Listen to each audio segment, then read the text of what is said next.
Senhoras e senhores, estamos aqui para mais uma grande entrevista. Estou muito feliz, muito mesmo. Já estava querendo entrevistar essa figura aqui há bastante tempo, que é um cara conselheiro federal por Rondônia, um grande advogado, está aí na estrada há 25 anos, faz uma advocacia criminal, faz uma advocacia civil de ponta, uma advocacia de tribunais superiores de ponta.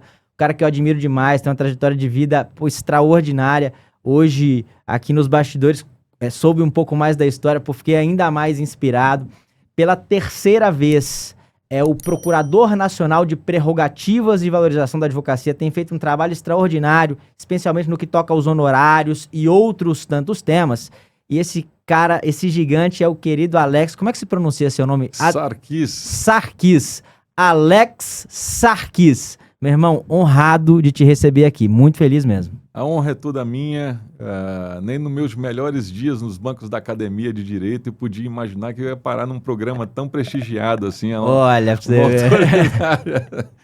Mas, brincadeiras à parte, a gente fica honrado de estar contribuindo, falávamos há pouco, com aquilo que eu reputo mais caro hoje, que é a boa informação. Então, veículos como o seu, prestigiados com o sucesso merecido que tem galgado, é decorrente da seriedade do compromisso que vocês têm tido justamente com a boa informação, com aquilo que constrói. Os lacradores estão cheios aí. Verdade. E nem sempre essas condutas, essas informações, essa forma de conduzir e de agir, elas caminham para a construção do bem comum. E veículos como o seu, programa como esse que nós participamos aqui agora, nós jamais hesitaríamos de aceitar um convite, porque são ferramentas de transformação da nossa sociedade. Então, como advogado, como membro de ordem, eu aqui agradeço e parabenizo e fica aqui o nosso entusiasmo e o voto para que vocês continuem fazendo essa transformação que tem feito. E continuaremos, irmão. Ainda mais agora que nós, através da sua história, nos inspiraremos ainda mais. Eu queria começar do início.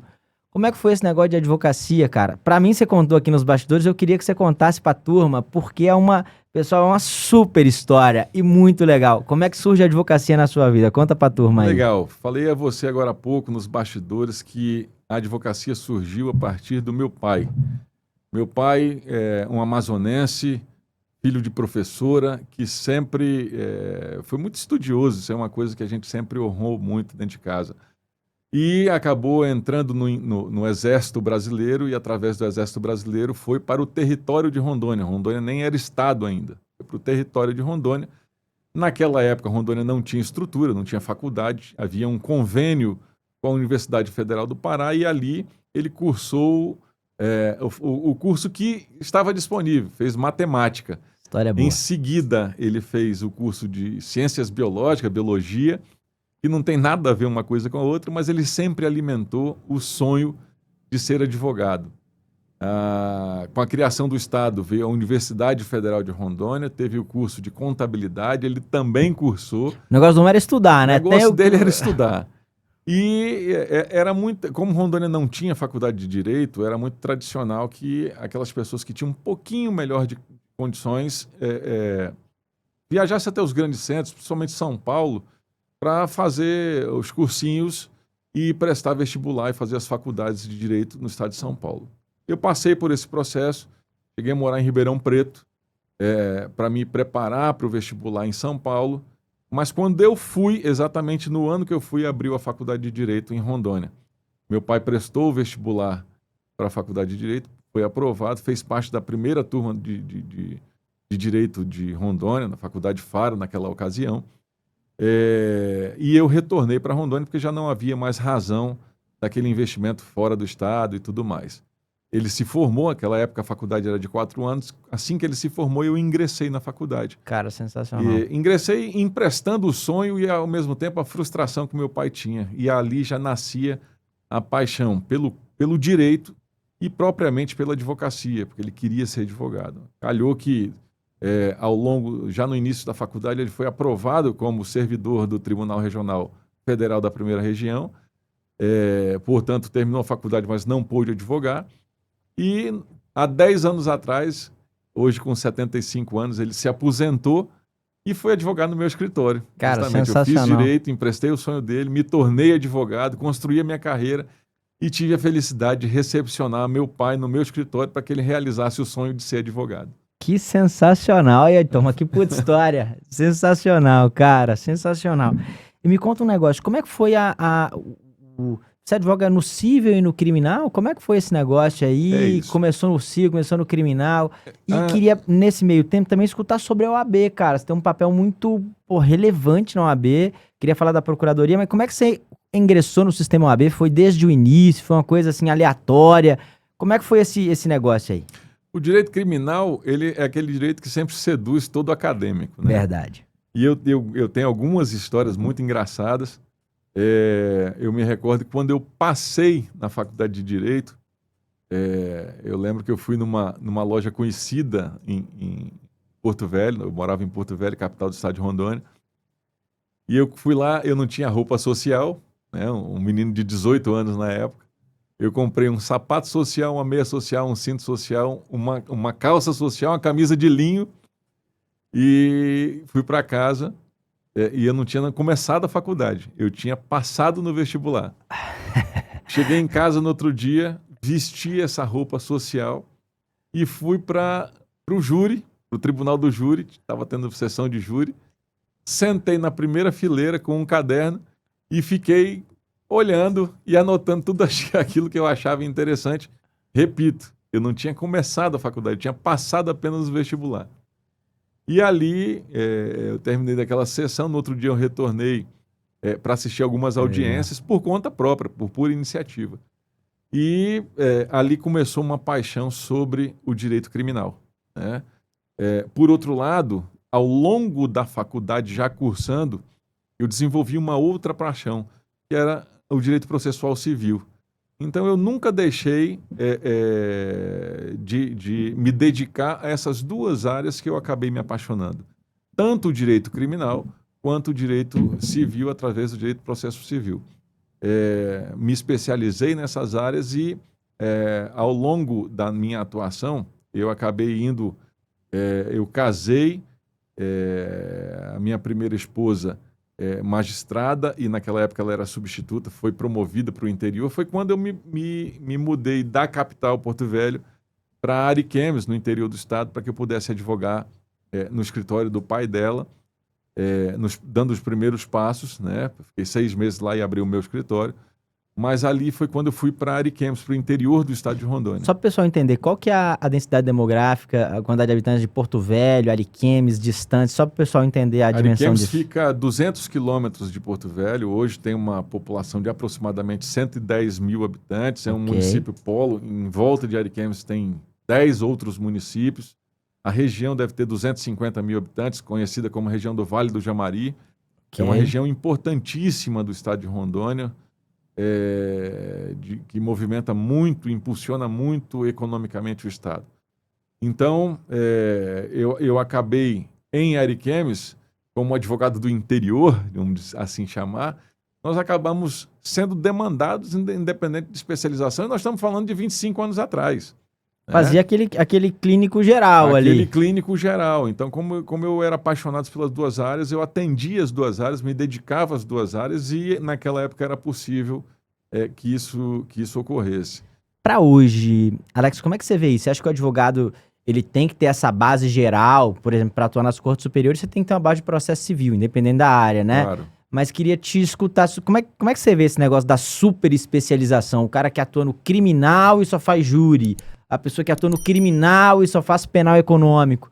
Levando em consideração o momento contemporâneo e essa experiência que você tem aí ao longo do Brasil. Como é que você vê isso, cara? André, eu acho muito legal a tua pergunta, sabe? Muito, muito inteligente, eu acho que a gente vai ajudar muitas pessoas com esse tema. Eu vejo muita gente, muito podcast, muita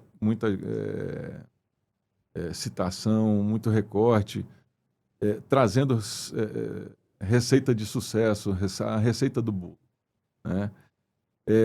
Se você me perguntar a super especialização funciona, eu vou te falar, não sei, sinceramente. Sabe por quê? Nós não estamos na pele de cada um. Cada um tem a sua dor, cada um carrega as suas cicatrizes. Cada um sabe. Eu tenho o maior orgulho de dizer das dificuldades que eu já passei. Eu já não tive dinheiro para pagar o salário da minha secretária. Eu já tive o meu telefone cortado. Eu já tive o meu carro na reserva. Eu já passei por todas essas dificuldades e eu acho muito conveniente, todos nós que já passamos essa fase de dificuldades, dizer que tem que ser feito assim ou tem que ser feito assado. Aqui, então, eu também clinicava, não só por capricho ou por paixão, como eu estou dizendo aqui, por necessidade também. Eu precisava viver, eu precisava ganhar dinheiro. Então, é lógico que eu sempre cliniquei geral naquela época com muita responsabilidade e procurava me dedicar ao caso que, ainda que eu não tivesse afinidade, mas eu procurava estudar e prestar um bom serviço até para que aquele cliente ficasse satisfeito e me retornasse com ou ele ou com alguma indicação. Mas a verdade é sempre essa. O compromisso que eu penso que o advogado tem que ter é o compromisso do respeito com a confiança com que cada cliente leva a sua dor para você. Eu posso não ser especialista naquele processo, mas eu posso estar precisando daquele trabalho. E o compromisso que eu tenho que ter é de honrar a minha necessidade, mas também honrar a confiança. Eu preciso estudar, me dedicar e procurar prestar um bom serviço na medida das minhas possibilidades. É esse respeito que vai me dar possibilidades de ter reconhecimento, de melhorar a minha condição e aí me dar condições para que eu possa me especializar. É assim que eu penso. Então, eu não acredito na receita do ideal. Eu falo com a dor de quem sentiu e carregando a mesma cicatriz. E a gente falava, quando eu falei que talvez eu esteja no lugar certo, na hora certa. Porque eu sei o que a advocacia do interior do país passa. Eu sei as dificuldades que eles enfrentam. Eu sei o quanto que é doloroso o novo. Eu não gosto do termo da jovem advocacia. Eu já propus na OAB até mudar isso.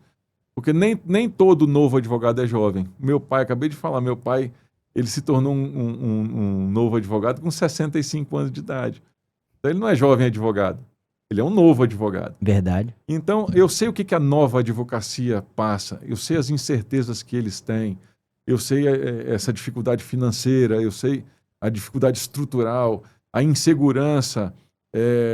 Então, é muito fácil um advogado consagrado, seja de onde quer que seja, virar para quem está começando agora e falar, faça isso, faça assado, sem ter o compromisso da responsabilidade financeira que cada um tem no dia a dia.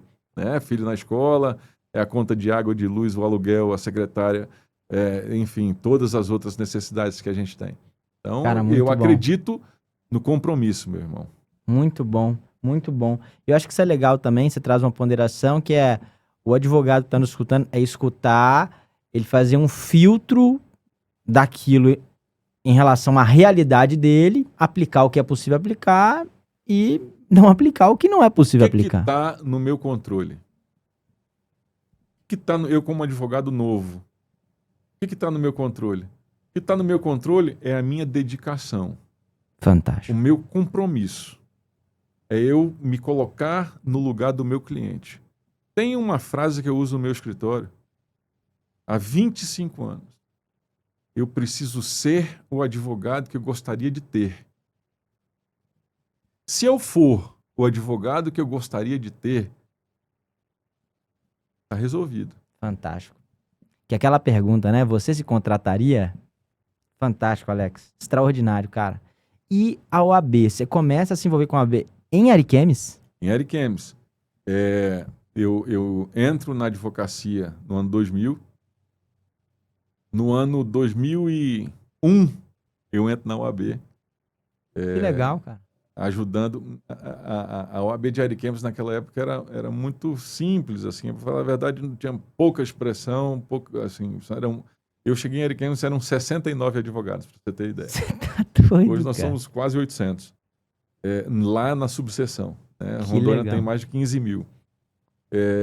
Então, muito pouco interesse, ninguém queria, na verdade. A OAB era um fardo, né? E aquilo, de alguma forma, sempre me incomodou.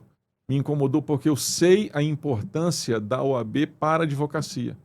E eu pensava, se nós não tivermos uma OAB forte, a advocacia não será forte, não será respeitada.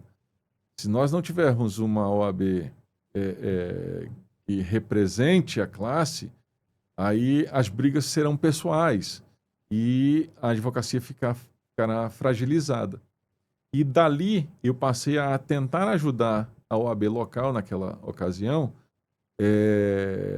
a se fortalecer e se organizar de alguma forma, né? E essa minha aproximação com a classe, nós sempre tivemos a cláusula de barreira, não podia ser candidato a nada antes dos 5 anos, né? O fato é que, tão logo eu completei os 5 anos, eu me coloquei à disposição dos advogados. Que legal. Da subseção. A minha primeira eleição eu perdi. Que legal. Ariquemes era composta por 3 municípios, 3 comarcas. Ok. Na época era Ariquemes, que é Apolo, tinha Machadinho e Buritis, 2 subseções. Lá, para você ter ideia, Machadinho tinha 7 advogados e Buritis tinha 7 advogados. Que loucura. Acabou, só que elas são distantes, né? Uma é 150 quilômetros, outra é 130. Acabou que eu ganhei a eleição por 3 votos dentro de Ariquemes, mas perdi nesses municípios que era distante, eu não fui lá fazer campanha. E acabei perdendo a eleição. Deus escreve sempre certo. Sempre. Nem sempre as linhas precisam ser tortas. De fato, eu acabei de dizer, eu tinha pouco mais de 5 anos na carreira. Eu não estava pronto para ser presidente. Eu tinha muita vontade. E esses 3 anos que eu passei assistindo essa gestão com que eu perdi, aliás, perdi para um grande amigo, um grande irmão. Naquela época não tinha essa animosidade nas campanhas de OAB, essa ferocidade. Tanto que ele fazia churrasco de campanha, eu ia no churrasco dele, ele vinha no meu, e na confraternização absurda.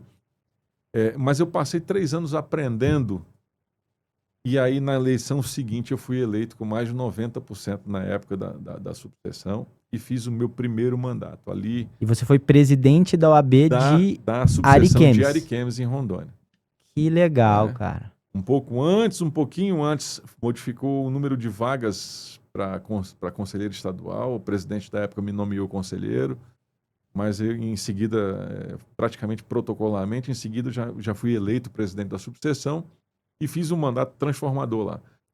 O que você colocou de melhorias, assim, coisa que... A primeira coisa que eu fiz, pasme, foi construir...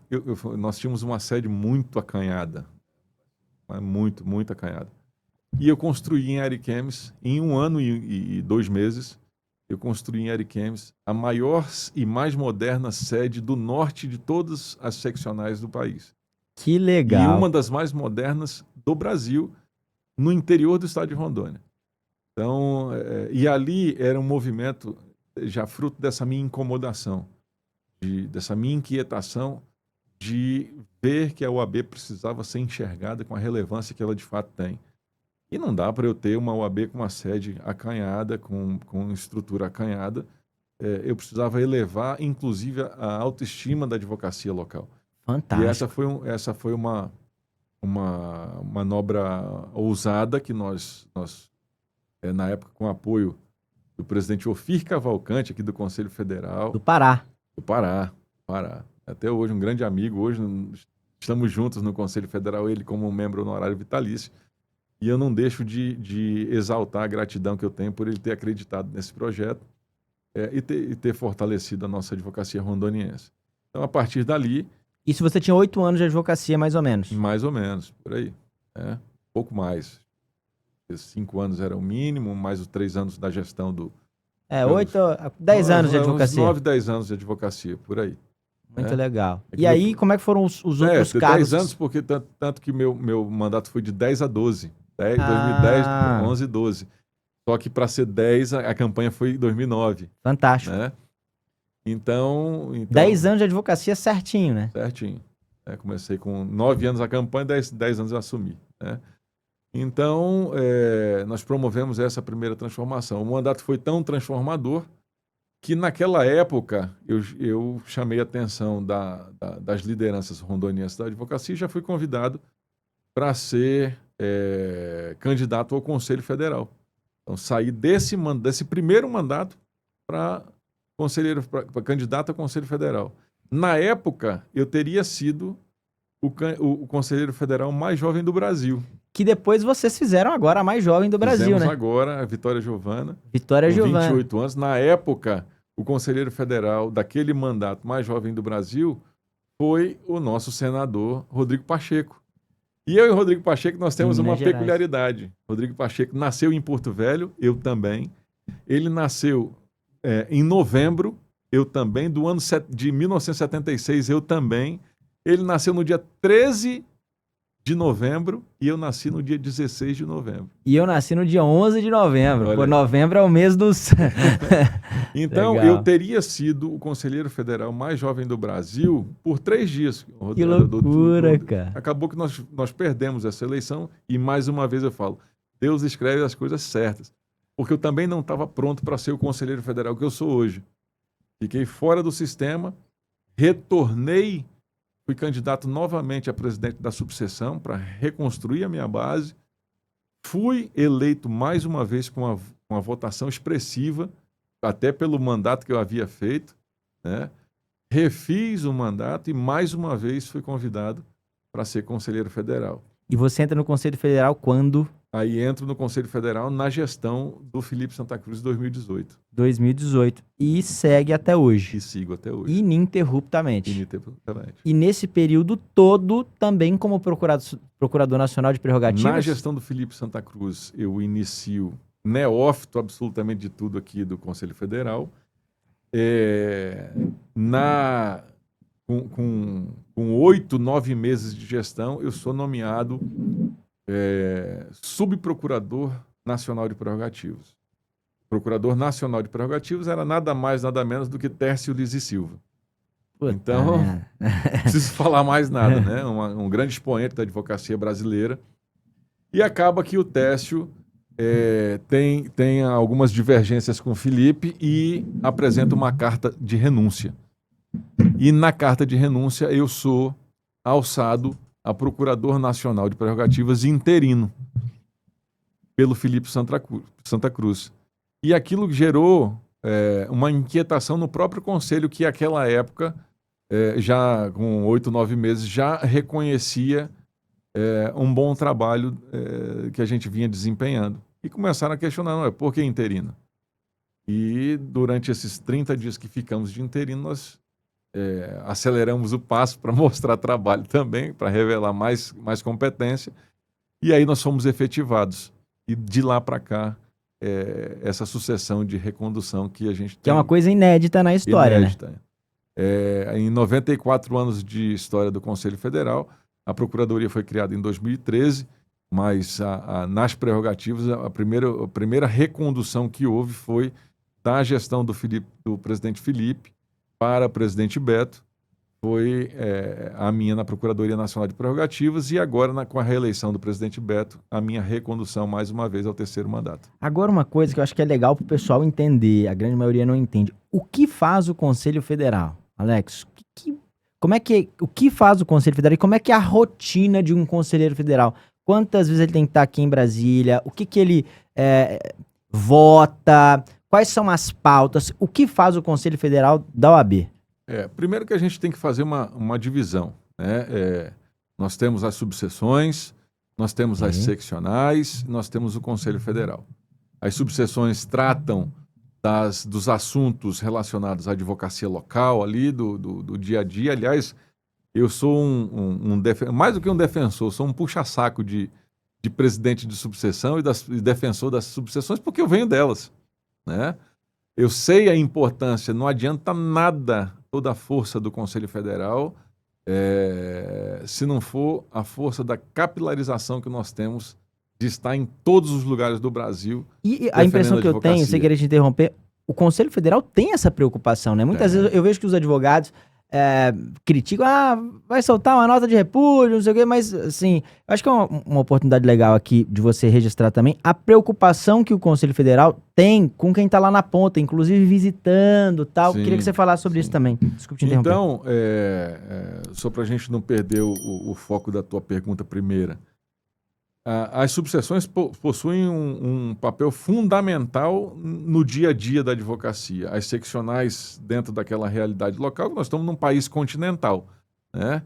Então, cada estado, a sua seccional vai... E muitos desses problemas não se resolvem nos estados e transcendem a competência estadual e acabam parando justamente nos tribunais superiores, STJ, STF, CNJ, CNMP, e é onde o Conselho Federal passa a atuar. Então, o Conselho Federal tem essa atuação em todas as matérias de amplitude nacional. Tudo aquilo que vai afetar toda a advocacia, o Conselho Federal tem uma atuação ostensiva. Assim como, às vezes, o problema é em uma subseção mais distante que possa ser, mas abre um precedente, porque violação de prerrogativas, por exemplo, André, se eu violo prerrogativas lá em Roraima, eu atinjo o advogado lá do Rio Grande do Sul. Sem dúvida. E vice-versa. Então, o nosso monitoramento não faz distinção da origem da OAB. A violação é tratada de uma forma nacionalizada e a gente usa toda a estrutura e energia e influência do Conselho Federal para neutralizar a tentativa de relativização desses nossos direitos. A par disso, o Conselheiro Federal ele tem a obrigação de eleger os representantes dentro do Conselho Federal, eleger os representantes dos quintos constitucionais dos tribunais superiores e tribunais federais, trabalhar nas comissões nacionais, onde as temáticas mais específicas são tratadas, evoluir, por exemplo, com proposições de alteração legislativa para projetos que eventualmente beneficiem a advocacia, tragam um avanço para a advocacia. São inúmeras as formas de atuação, sempre com amplitude nacional. Aquilo que atinge a todos é de competência do Conselho Federal. E vocês se reúnem toda semana? Não. Nós temos as reuniões ordinárias. Uma reunião por mês, uma segunda-feira por mês. Presencial em Brasília? Presencial em Brasília. Os conselheiros federais vêm até aqui para que nós possamos debater as matérias que têm essa abrangência de repercussão nacional. E na terça-feira, cada um desses conselheiros federais tem uma designação para uma das turmas no Conselho Federal, que são 3. Tem a primeira turma, primeira Câmara, que ela julga processos de desagravo, inscrições, prerrogativas e tudo é julgado na primeira Câmara. A segunda Câmara, que a gente brinca que é a Câmara de Gás, que é ética e disciplina, onde ocorrem as punições, cassações e tudo mais. E tem a terceira Câmara, que é uma Câmara administrativa que julga eleições, prestação de contas e questões mais internas. Então, na segunda-feira a sessão do Pleno. Ótimo. E na terça-feira das câmaras. E agora a Procuradoria. Queria que você falasse como é que funciona a Procuradoria em termos de estrutura.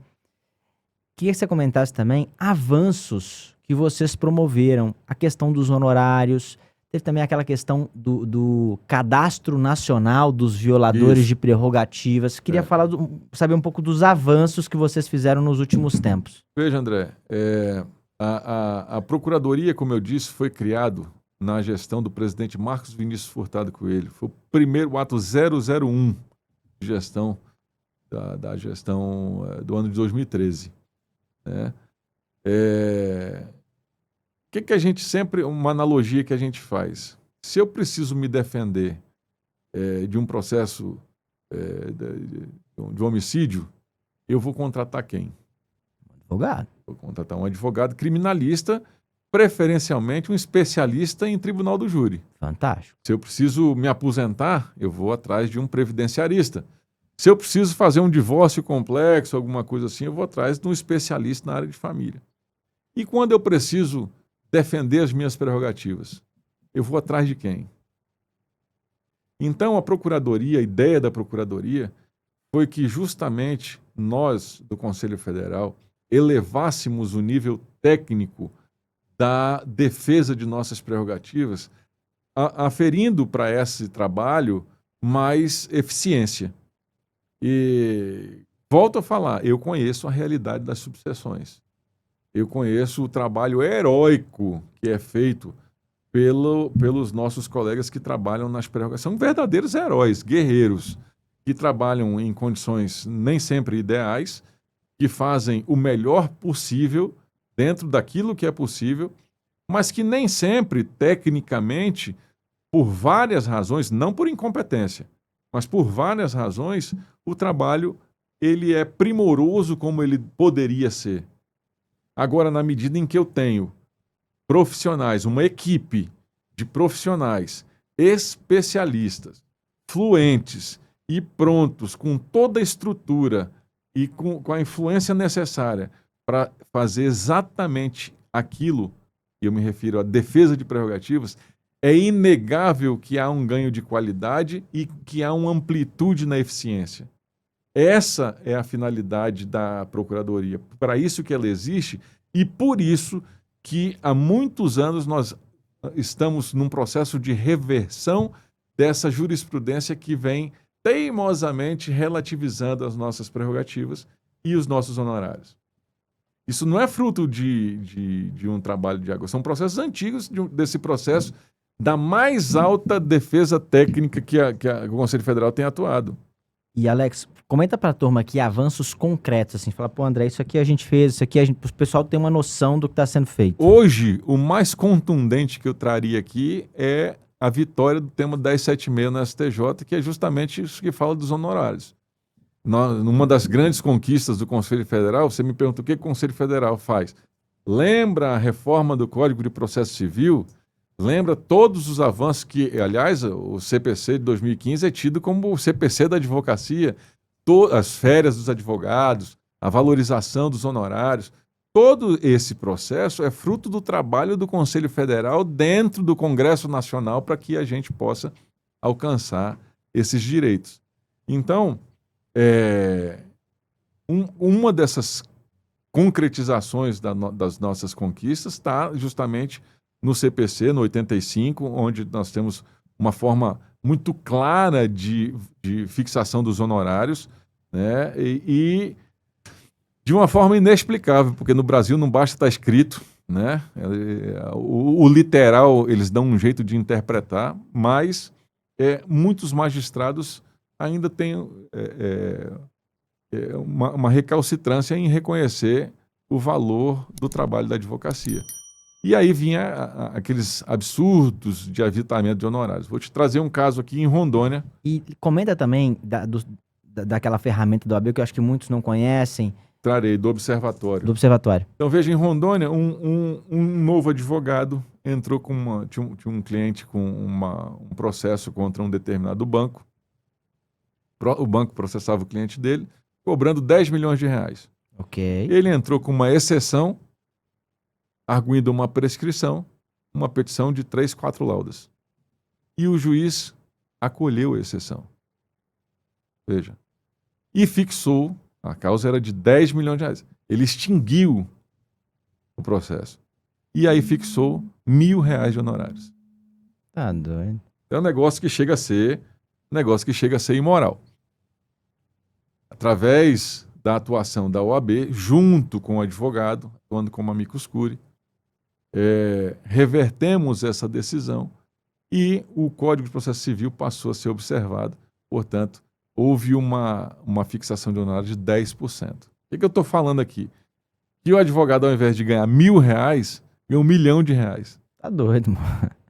Mudou a vida mudou o ano do advogado. Simples assim. Essa é a OAB. Né? Como é que faz para a OAB entrar como amicus curiae num processo como esse? Hoje, nesses casos de honorários especificamente, nós temos uma ferramenta extraordinária, uma proposição minha, inclusive, aprovada à unanimidade, já implementada, já tem praticamente 2 anos implementada. Chama Observatório Nacional de Honorários. Lá, Observatório Nacional de Honorários.oab.org.br. É intuitivo, absurdamente simples. Aliás, era essa uma das condições. Você entra lá, faz o seu cadastro, a sua identificação, o número do seu processo, coloca, faz um resumo muito simples. Olha, eu tinha uma causa de 10 milhões, o juiz me deu R$ 1.000. Ponto. Peço assistência, clica, eu vou receber isso na procuradoria. Isso aí que eu estou te falando é para qualquer advogado de qualquer lugar do país. Tá? Não interessa. Quando ele clicar, chega aqui na Procuradoria Nacional. O time da Procuradoria, esse time especializado, vai entrar no teu processo, vai analisar, e se você realmente tiver direito, o Conselho Federal vai entrar no teu processo, ou a seccional, se for de matéria estadual, mas pelo indicativo do Conselho Federal, vai entrar no teu processo como amicus curiae e vai sustentar junto com você a defesa dos seus honorários. Mas veja, naturalmente há uma análise prévia para que o Conselho Federal, OAB, não seja exposta àquilo que não é um bom direito, né? Mas essa ferramenta não está para advogar para os advogados. Essa ferramenta está para servir à valorização da advocacia. Isso é fundamental que se diga. Então, quem advoga para o advogado é o advogado. Mas nós estaremos de mãos dadas com o advogado para lutar para que ele seja valorizado como deve ser. Alex, agora uma coisa que eu acho que é legal. O advogado está lá na ponta. Às vezes tem um estresse com o juiz numa audiência, às vezes eu tenho dificuldade de ter um acesso aos autos. Tem qualquer tipo de desafio ali local com alguma autoridade. Qual que é a postura ideal desse advogado? Em termos de postura pessoal, postura profissional, trato com a autoridade, comunicação dos órgãos competentes. O que a gente podia trazer para esse advogado aqui para, na próxima vez que ele enfrentar uma situação como essa, ele conseguir se portar mais adequadamente? André, eu tenho 25 anos de advocacia. Quem me conhece sabe que eu sou um advogado extremamente diligente, combativo, de personalidade muito forte. E eu estou fazendo um retrato de você aqui como advogado, não como procurador. Tá? E como advogado e como procurador, eu nunca vi uma autoridade violadora de prerrogativas retroagir ou deixar de violar prerrogativas ou voltar atrás porque alguém gritou com ela. Eu nunca vi. A maior arma, a maior força da advocacia está no papel. Então, é lógico que tem determinados momentos que nós precisamos nos impor, nos defender e, com muita personalidade, nos manifestar. Mas brigar definitivamente não resolve. O que resolve é primeiro, eu conhecer os meus direitos. Quem sabe o que faz de uma forma diferente, faz de uma forma eficiente. Então, boa parte da advocacia não conhece os seus direitos. Ela precisa estar segura dos seus direitos. Então, se você perguntar quantos advogados estudam prerrogativas? Quantos advogados abriram? Não, mas artigo 6º e 7º... Não. Vai muito mais além.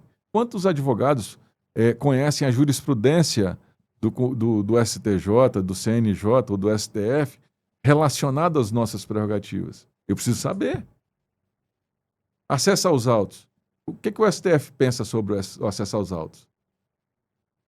Código de Processo Civil, Código de Processo Penal, a legislação esparsa, o nosso estatuto, tudo está escrito lá. Mas o que o STJ pensa disso? O que aconteceu? Aconteceu alguma coisa no CNJ? Algum juiz foi punido no CNJ porque infringiu essas regras? O STF, como é que eu vou advogar sem eu ter a consciência, a noção do que está acontecendo no âmbito dos tribunais com relação a justamente esses direitos? Vou dizer mais. Essa pergunta é um repórter para todos os colegas que estão atuando no criminal. Provavelmente quem está atuando no criminal vai passar por isso em algum momento. E ele sabe que vai passar por isso em algum momento e ele não está preparado para isso. Mas existe uma também cultura interna de terceirização imediata dessa solução para a OAB. Verdade. Então, e aí é um processo curioso. Boa parte da advocacia taca pedra na OAB, tenta enfraquecer a instituição e essa mesma fração vai precisar de uma OAB forte. É um contrassenso. Claro que é um contrassenso. E eu volto a falar, não existe a OAB na terceira pessoa. A OAB somos nós. Sem dúvida. A OAB pode ter grandes gestores aqui. Se eu não tiver uma grande advocacia preparada, nós não seremos fortes. A advocacia pode ser muito preparada. Se nós tivermos gestores fracos, nós não seremos fortes. A OAB somos nós. Os advogados têm que ser muito bem preparados, os gestores têm que ser muito bem preparados. E aí nós vamos ter... Então, isso vai da cultura, da educação. Então, quando você me pergunta, e aí, qual que é a postura? A postura é de um grande homem defendendo o direito, é de uma grande mulher defendendo o direito, defendendo com altivez, com personalidade, com idoneidade, com educação, com urbanidade e com respeito. Se isso não resolver, esquece que o grito não vai resolver, vai agravar. E aí, se isso não resolver, vamos caminhar para a parte técnica. Vamos acionar a OAB, mas eu deixei para a OAB um campo fértil para trabalhar, porque eu não me excedi, eu tirei da autoridade todo o discurso que ele possa tentar usar para reverter a culpa para o advogado, eu deixei possibilidades para que a própria, uma saída digna para a autoridade se arrepender.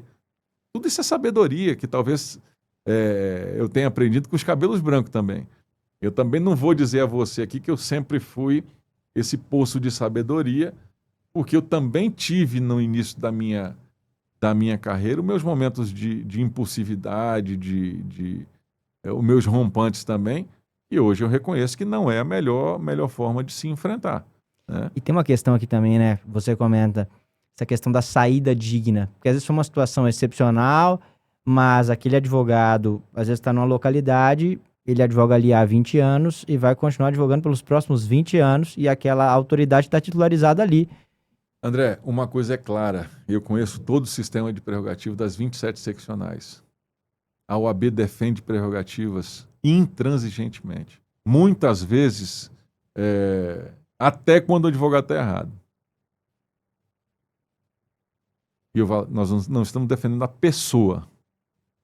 Quando eu digo que o advogado está errado, é a pessoa. Okay. A conduta não foi adequada. Ele não deveria ter gritado com o delegado, ele não tinha que ter xingado, ele não tem...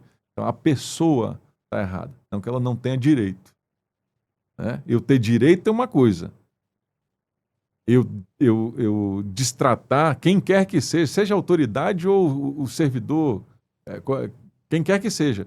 Isso não me dá direito de ser mal educado com ninguém, ríspido, grosseiro. Né? Então, a advocacia precisa se vestir da relevância, da importância, da nobreza que tem. Fantástico. Eu acho que isso faz a diferença. Né? Isso repele muito mais a injustiça e a violação do que a grosseria. Uma derradeira questão que a gente vê aí, especialmente dos novos advogados.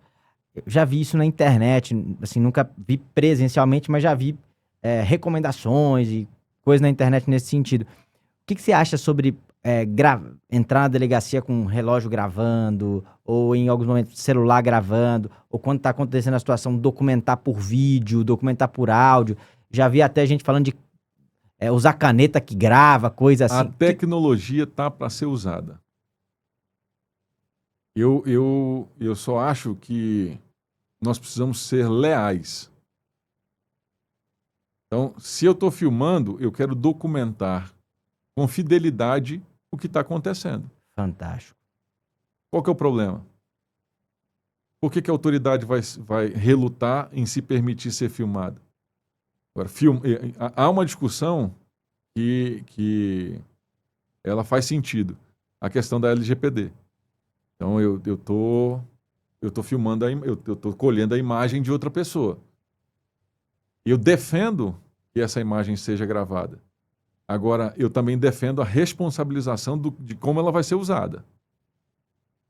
Eu não sou a favor de que eu colha aquela imagem e vomite ela nas redes sociais irresponsavelmente, sem que eu tenha uma conclusão.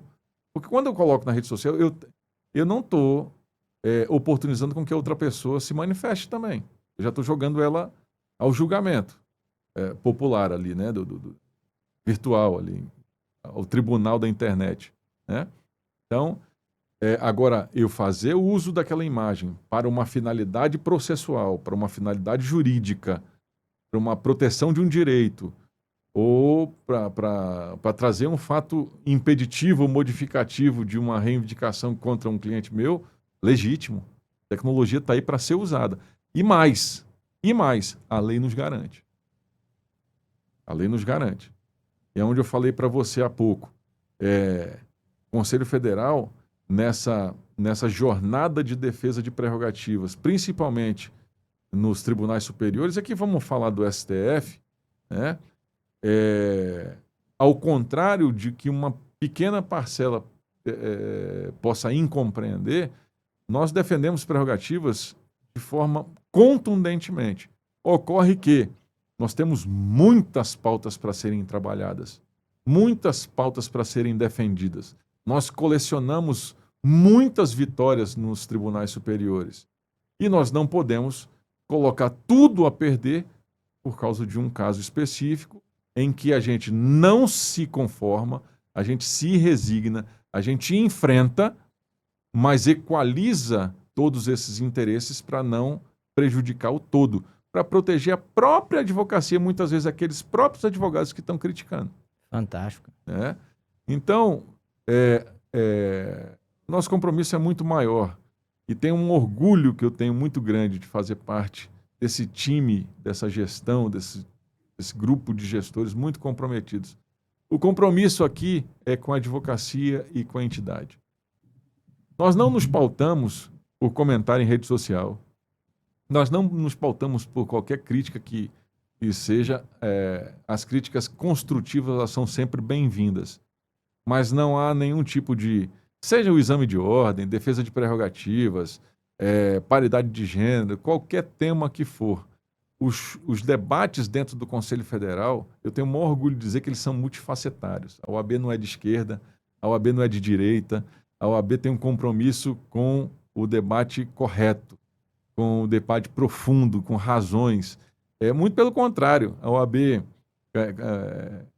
corrigindo o que eu disse, a OAB é de esquerda, a OAB é de direita, ela é de centro, porque lá dentro da OAB nós temos representantes intelectuais de todos os lados. Fantástico. Então não é que ela não pertence a ela pertence a todos os lados. E ali nós precisamos encontrar consensos através do bom diálogo. Fantástico. Agora uma pergunta pessoal, cara. Como é que você administra o escritório? A gente falava que você é baterista, conselheiro federal, procurador de prerrogativas, paraquedista, advogado. Pô, como é que você administra esse negócio? Marido, filho. Como é que você administra esse negócio todo aí, cara? Cara, tudo isso só é possível porque eu tenho uma órbita de muito amor. Essa é a grande verdade. Eu tenho pais extraordinários, eu tenho filhos que me impulsionam, eu tenho uma esposa incrível que está sempre ao lado, eu tenho pessoas, amigos e outras pessoas que fazem parte da minha vida que me fortalecem, e todas essas outras atividades servem para que a máquina também funcione, para que ela possa espairecer e que eu tenha válvulas de escape para continuar funcionando ao longo da semana, também me relacionando em outras atividades que não seja propriamente o mundo jurídico, conhecendo e fazendo outras amizades, para me tornar um ser humano melhor. Eu acho que é essa... E, cara, você comentava comigo aqui que você tem 6 pessoas no escritório. Como é que você distribui ali as pessoas, as tarefas, a dinâmica, para dar conta de administrar tudo isso aí? Acho que isso é um negócio legal, porque você acaba tendo que ser um administrador do seu escritório, um empreendedor, né? Pô, tá ali gerindo 6 pessoas, tem que estar em Brasília, tem que estar em Rondônia, essa correria. Como é que você faz a gestão dessas 6 pessoas, distribui as tarefas, como é que funciona essa dinâmica? A gente tem uma dinâmica própria lá, eu tenho grandes advogados que trabalham no meu escritório, um time de altíssimo nível. Eu posso destacar aqui o Dr. Carlos Henrique Colombari, Dr. Gabriel Maifred, o meu pai, eu falei que foi advogar comigo, um cara extraordinário. a minha esposa Jaciele, são advogados que caminham comigo e que me entregam um debate muito denso, muito profundo. São profissionais de escola assim, que me enchem de orgulho e que nos trazem muita segurança. E eu acabo contribuindo com a experiência que a gente amealhou ao longo desses anos, com essa fluência, com as relações, com a boa informação, com a relação com os clientes. Então, eu acho que a junção desse time, essa comunhão de compromissos torna a nossa advocacia muito forte, como tem sido. Muito legal, cara. Muito legal. Você falava aqui há pouco também, Alex, que eu acho que é um negócio legal, cara, sobre a atuação nas cortes superiores, que é uma atuação que você faz com destaque. Eu queria te escutar sobre o seguinte: para o advogado que está distante e às vezes visualiza a atuação em Brasília, a atuação de cortes superiores como algo muito distante da realidade dele efetivamente.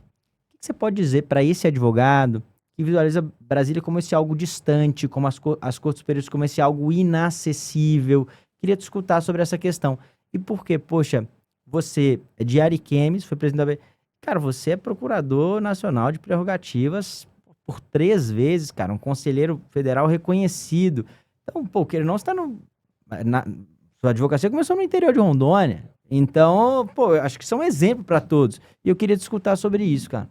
Eu acho que isso é uma das coisas, para falar a verdade, que me movem. De alguma forma, trazer para um dos maiores centros do Brasil, se não o maior centro jurídico do Brasil, que é Brasília, capital dos nossos tribunais superiores, a mensagem de que Rondônia e o interior do Rondônia, e quando eu digo Rondônia, eu me reporto a todos os pequenos estados do Norte, do Nordeste, Centro-Oeste, todos os estados fora dos considerados grandes centros, né? E todos os advogados do interior do Brasil. E nós temos grandes profissionais, independente da sua origem. E a capacidade, a competência está no compromisso e na dedicação para o desenvolvimento intelectual de cada um. Que não é o estado que você vem que vai dizer a competência ou a capacidade que você tem. E eu vi para cá e eu não vou negar a você que eu vim aqui rompendo preconceitos.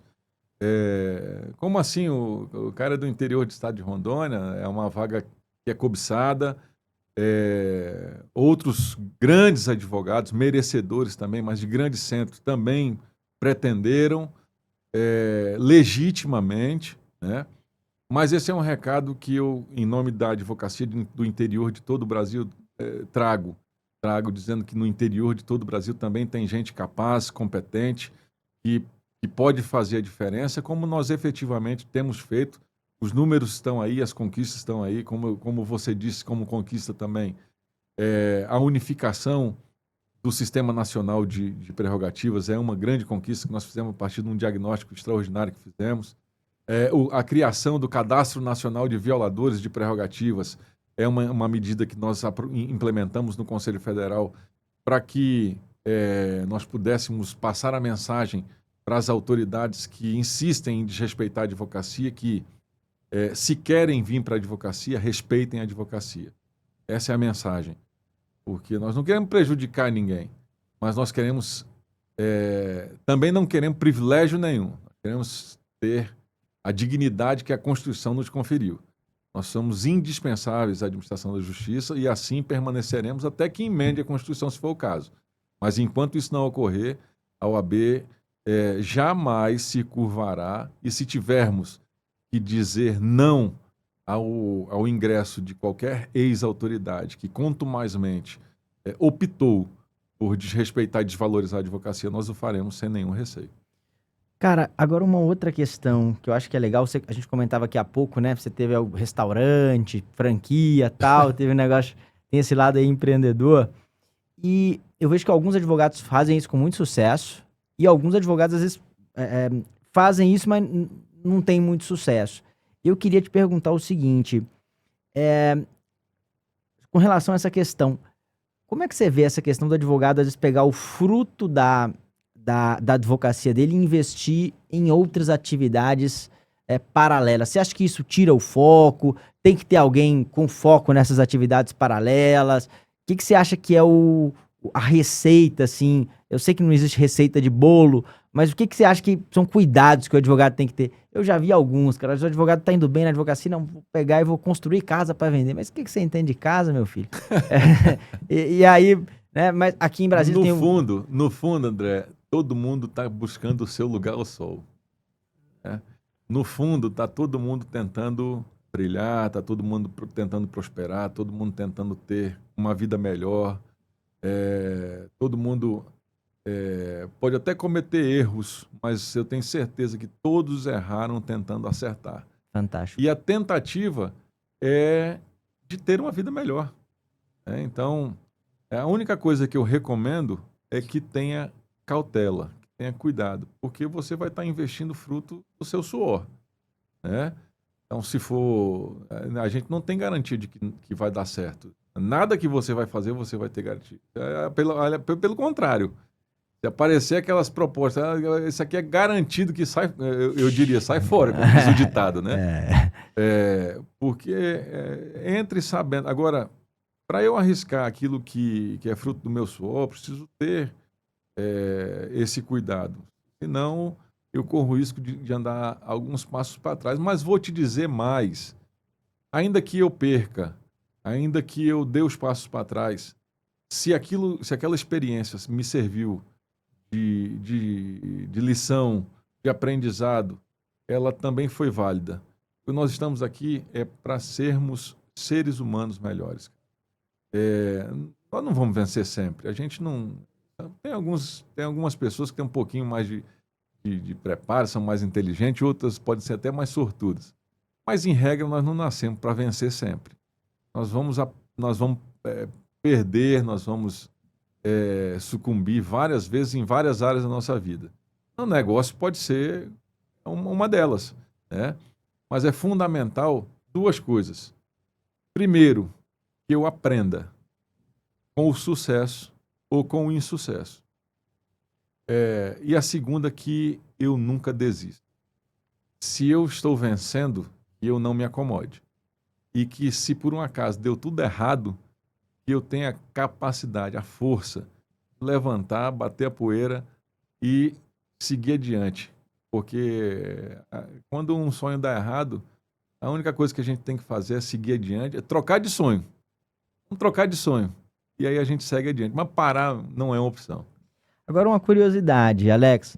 Cara, como é que você moldou a sua mentalidade? Eu vejo você trazendo assim um discurso muito de, pô, vamos lá, vamos pra frente, de autorresponsabilidade. Pô, foca naquilo que você pode controlar. O que você não pode controlar, resolvido está. Como é que você acha que você forjou essa mentalidade? Uma coisa que você sempre teve, desde lá de trás? Eu sou muito grato aos pais que eu tenho. Na verdade, isso é fruto da minha educação. Meu pai é um cara iluminado, e muito, muito sábio, um cara de uma serenidade inspiradora, e sempre nos ensinou justamente esse ditado: o problema que não tem solução está resolvido, vamos para frente. É verdade. Né? Minha mãe sempre foi uma mulher de muita garra, de muita personalidade. Eu acho que eu consegui fazer essa junção desses dois e fui semeado com muito amor, cara. Assim, minha família é a minha base. Eu procuro reproduzir isso para meus filhos. O único compromisso que eu tenho na minha vida é em fazer os meus filhos felizes e terem orgulho da trajetória do pai deles. Porque é o que nós vamos deixar aqui, André. Amanhã nós não estamos mais aqui. Nós seremos uma memória, uma lembrança. E nós temos o único compromisso que está no nosso controle é de construir boas lembranças para aquelas pessoas que amam a gente. Quem não ama, você está preocupado por quê? O cara não está nem aí contigo. Você vai se preocupar por quê? Agora, as pessoas que dividem as dores com a gente, que amam a gente quando tudo dá errado, é a lembrança delas que você tem que estar concentrado, né? Então, essa minha mentalidade foi forjada nessa fusão de valores, de virtudes dos meus pais, nesse ambiente de muito amor que eu fui criado e nesse compromisso que eu tenho, na inspiração que meus filhos têm na minha vida, para que eu possa orgulhá-los, tanto eles quanto os meus pais. Então, é isso que move tudo. Isso aí, o resto eu podia dizer a você aqui, do autor não sei quem, do advogado aquilo, outro, o resto é conversa furada. É isso que move a gente. Cara, agora para fechar, eu queria falar de temas atuais. Inteligência artificial é um tema do último momento, né? Seja a utilização da advocacia, seja a utilização do judiciário. E eu queria saber o que a OAB Federal está debatendo sobre isso, como é que é a sua visão pessoal sobre inteligência artificial, se você já tem usado no seu escritório, se sim, o que você tem usado, precauções, cuidados, oportunidades que esse tipo de ferramenta traz. Para fechar, eu queria saber desse tema aqui. Eu confesso a você que no meu escritório nós usamos muito timidamente essa ferramenta. Aliás, é algo que eu preciso urgentemente avançar dentro do escritório. Por que eu digo isso? Porque ela está aí. Nós temos hoje uma advocacia virtualizada e inteligente e a outra analógica. Escolha. A ou B. Né? Se você não usar a inteligência artificial daqui por diante, você simplesmente será uma advocacia analógica, uma advocacia romântica. Eu não estou falando aqui que uma é melhor do que a outra. Estou falando que ela está aí. E a tecnologia veio para ser usada. Para mim, ela deve ser usada pelo judiciário, ela deve ser usada pela advocacia, ela deve ser usada por todo mundo. Por que nós usamos celular? Porque foi inventado. Por que a gente anda de carro? Porque foi inventado. Se não fosse inventado, a gente não usava. Só por isso que é simples assim. A inteligência artificial foi inventada, está aí para usar, então vamos usar. Agora, o que nós precisamos achar é a forma adequada de uso da ferramenta. Eu não posso... Eu tenho lido, não como deveria, mas tenho lido consideravelmente a respeito. Eu não vou me recordar o caso, mas eu li em determinado lugar um caso nos Estados Unidos em que a aplicação do direito literal prejudicaria o direito de uma criança. Me parece, alguém com certeza vai lembrar disso, mas na época que teve a segregação nos Estados Unidos, uma criança negra não podia estudar na escola de branco e vice-versa e tudo mais, mas a criança morava muito longe da escola, a criança preta morava muito longe da escola que ela poderia estudar e tinha uma outra escola de branco mais perto e não sei o quê. E aí entraram foi parar na Suprema Corte lá e acabou que, por uma questão humanitária, flexibilizou-se a lei para que ela pudesse estudar excepcionalmente nessa escola. Então, se você aplicar a literalidade da lei, isso não seria possível.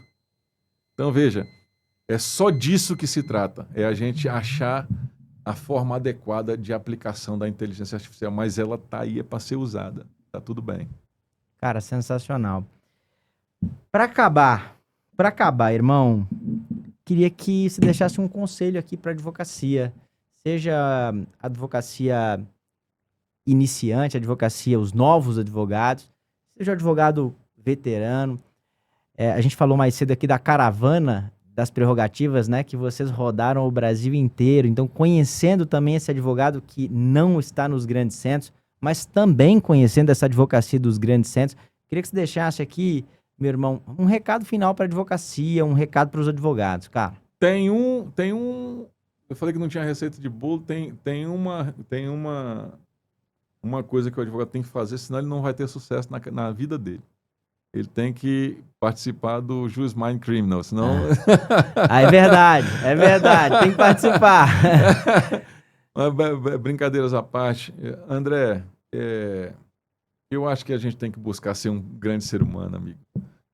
Eu não consigo fugir disso. Eu não consigo fugir disso. Eu posso ser pós-doutor na matéria que for. Se eu não for um grande ser humano, eu não vou para lugar nenhum. Então, qual que é a grande carência? Por que a gente muitas vezes levanta de casa, põe o terno, tenta ganhar dinheiro, comprar um carro bonito, viajar, não sei o quê. No fundo, o que a gente busca é uma carência no coração de ser reconhecido, sabe? Poxa, eu lutei para... E a gente quer ser reconhecido para quê? O que é o sucesso? Lembra que eu falei que o que me move? Me move hoje, sucesso para mim, é meus filhos olharem para mim e falarem, cara, meu pai é o cara. Meus pais olharem para mim e falarem assim, que orgulho do meu filho. O que decorre daí é coisa para alimentar o nosso ego. Eu tenho um livro de cabeceira que fala que o ego é o nosso pior inimigo. Ego é o seu inimigo. Então, quer um conselho para você ter sucesso? Eduque, se você não puder controlar, eduque o seu ego. Começa por aí. Segundo, valoriza as pessoas que te amam. Quando se fala em sucesso, as pessoas imaginam logo o baita escritório, grandes processos, grandes clientes, carro não sei o quê, a viagem para Courchevel, não sei o quê. Se é sobre isso, eu não sou a pessoa mais indicada para dar conselho para ninguém. Eu gosto dessas coisas também, mas eu não sei dar conselho desses. Mas eu diria, tentem ser boas pessoas, enriquecer o ser humano que você é. Isso não é da boca para fora que eu estou falando, cara. Procura fazer terapia. Tem um monte de gente emocionalmente desequilibrada, insatisfeita consigo.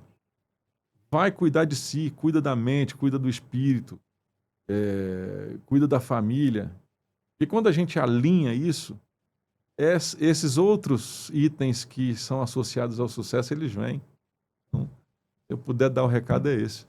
E para fechar, cara, falando desse negócio de família, tem alguma coisa, você trouxe aqui algumas coisas do seu pai, tem alguma frase, assim, que insistentemente ele diz até hoje, que é uma coisa que às vezes você replica dentro de casa ali pros filhos, tem alguma coisa? Uma dessas é essa, o problema é que não tem solução, está resolvido. E a minha mãe, não posso deixar de falar, né, que tu não é todo mundo. Essa é a clássica, né? Tu não é todo mundo. Tu não é todo mundo. Essa hoje em dia está presente também, sendo replicada. Alex, feliz demais de te receber, cara, honrado mesmo. Tenho certeza que o advogado que acompanhou a gente aqui, a advogada que acompanhou a gente aqui, sairá desse nosso encontro um ser humano melhor, e a gente até sai um pouco dessa perspectiva de falar da técnica, para entrar num outro campo muito legal. Então, para você que acompanhou e fez sentido até agora, antes eu falava assim, manda para os 5 mil amigos mais próximos, mas eu tô mudando isso, agora eu tô dizendo assim, ó, manda assim para um colega, 2 colegas, 3 colegas, que você acha que essa nossa conversa vai ter impacto. Mas aquele colega pro próximo, você fala, pô, esse fulano tem que escutar isso. Manda para ele lá, pra ele lembrar que, pô, o problema é que não dá para resolver, já tá resolvido. Pra ele lembrar que ele não é todo mundo e outras tantas coisas aqui. Eu acho que também é legal para aquele colega que fica enchendo o saco, batendo no AB. Muitas vezes a gente tem que fazer a crítica mesmo, mas muitas vezes essa crítica é uma crítica injusta. Ela não tem profundidade. Então isso é um negócio legal também pra gente ver o tipo de pessoa, de ser humano que está à frente de posições importantes da nossa instituição. Um abraço para todos. Até o próximo episódio, Alex. Feliz demais de te receber. Obrigado de coração. Prazer todo mesmo. Mais uma vez, parabéns pelo programa. É sensacional. Valeu, meu irmão. Tamo junto.